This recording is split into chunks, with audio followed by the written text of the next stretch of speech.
Get rid of a beehive. Wasp nest and honeybee removal. Who doesn't enjoy watching honeybees traipsing from flower to flower as they conduct their vital duties? It reaffirms our faith in the order and elegance of our natural world. Even those who love bees don't want a hive in the walls of their homes, and a number of people simply don't care for bees at all and are upset at the thought of bees living anywhere on their property. Who doesn't enjoy them, you ask? To those of us who have intense allergies to a bee sting, the scene described above may not seem so idyllic. Sadly, honeybees fall victim to parasites and other insects as they go about their business, so we should avoid killing them if at all possible. And wasps like yellow jackets can give people the impression that all bees are similarly vicious. In truth, yellow jackets aren't bees at all. We must be judicious whenever we figure out how to get rid of a beehive. Pest versus protected organism. Honeybee colonies should never be exterminated unless beehive removal is impossible. Their interest in humans is generally minimal and they play a truly vital role in our habitat. Beekeepers remove and relocate honeybees and honeycomb in order to transport and sustain the bee colony. Even wasps, which aren't honeybees at all, keep other pest populations down and generally die during the winter. However, wasps are far more likely to attack children and pets without provocation. Their more aggressive behavior, and ability to sting repeatedly, coupled with the fact that they kill both pest and honeybee non-discriminately, leads many to justify simply exterminating the wasps. Safety around hives. No one can tell whether he or she is severely allergic to bee or wasp venom without having been stung before or diagnosed by a doctor. Since these allergies can be fatal, it is strongly recommended that you always have an EpiPen on hand in your home first aid kit just in case someone in your household or neighborhood requires immediate allergy relief. Beyond the emergency first aid for bee and wasp stings, you should schedule an appointment with a doctor before you plan to get rid of a wasp nest on your own. Don't ever approach a beehive, no matter where it is, if you aren't sure whether you are allergic to the bee or wasp sting. Bees and wasps alike might regard the approach as a cause for alarm and defense of the hive. If you get stung by a bee, immediately remove the stinger from your skin by scraping it out. Don't squeeze around a stinger as you would a splinter, because doing so will release more venom. For some, a sting brings only a sharp pain upon stinging and then a small, localized area of irritation. Others with more serious allergies to the sting, however, may experience reactions that include hives, difficulty breathing, vomiting, diarrhea, rapid heart rate, unconsciousness, or even eventually death. If you're not sure what your allergic response could be if you were to get stung, don't take any chances. Call a pro for bee removal, or call an exterminator. Bees and wasps behave differently.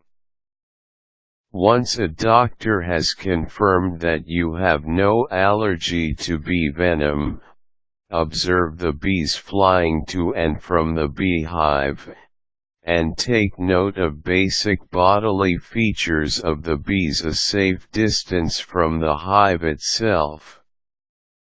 Honeybees have a basic appearance of orange or light brown with darker brown or black stripes. They are lightly fuzzy. One sticky point is that killer, or Africanized, bees look like regular honeybees, but are more territorial and, therefore, more dangerous. Thankfully, they are also scarcer in our country. Killer bees more often live in underground beehives. Big rotund bees are bumblebees.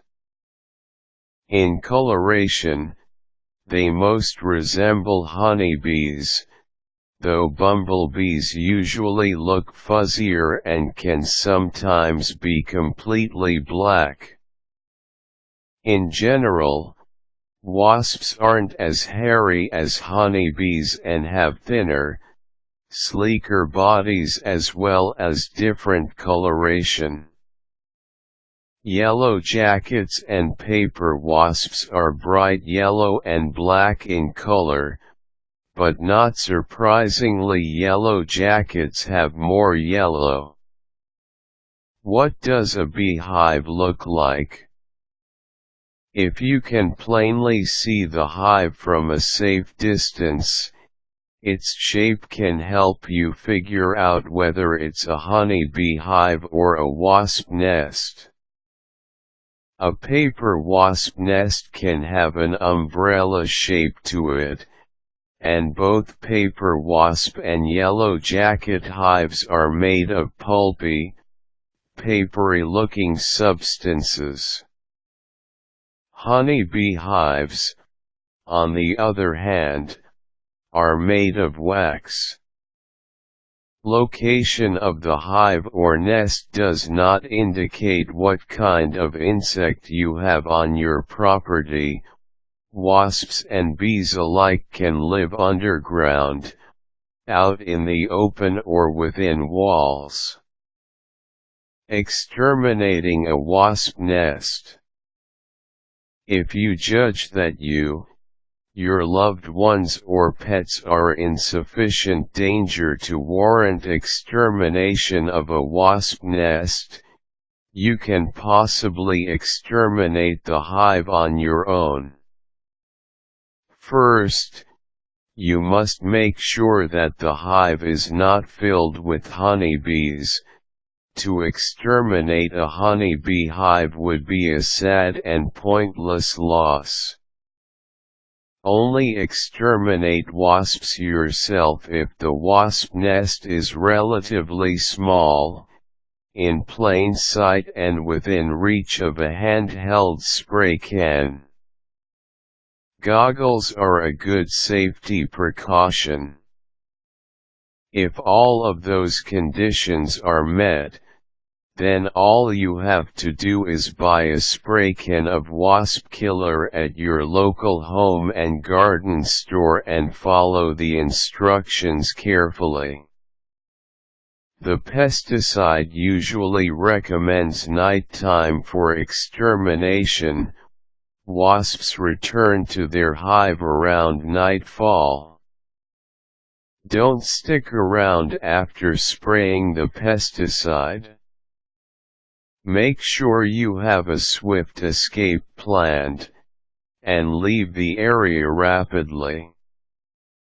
Make sure no one is planning to enter the area for a little while. Paper wasps are not as aggressive generally as yellow jackets, but they will fiercely defend their nest if it is threatened. Location of the hive changes beehive removal techniques. Beehives can form in trees and bushes or under eaves of structures. They may appear in variations on the classic form we all know from cartoons. But bees and wasps can also live underground and in walls. In these locations, especially within walls, bee control, removal, and killing all become more of a challenge. A wall opening shouldn't simply be blocked off, because the bees will only be driven to find an exit inside the building itself, leading to a potentially dangerous situation for anyone in the building. Beehives in a wall or underground definitely require the assistance of a skilled professional. Beehive removal from a wall involves that much more skilled labor. Sometimes removal won't be an option. A professional will be able to assess the situation to make that judgment. Even killing becomes more difficult within a wall. If honeybees or wasps are killed within a wall, all of the remains must be removed. Otherwise, residual honey or insect carcasses will attract other pests into the building. When we're stung by a small, buzzing bug, it's sometimes hard to tell whether the culprit was a honeybee or a wasp. And sometimes it's not safe to investigate a beehive closely enough to confirm the identity of bees that have taken up residence near your home. Where kids, pets and potential allergies are concerned, caution is the best policy. Schedule an appointment with a beehive remover in order to determine the nature of the colony and the importance and feasibility of removal.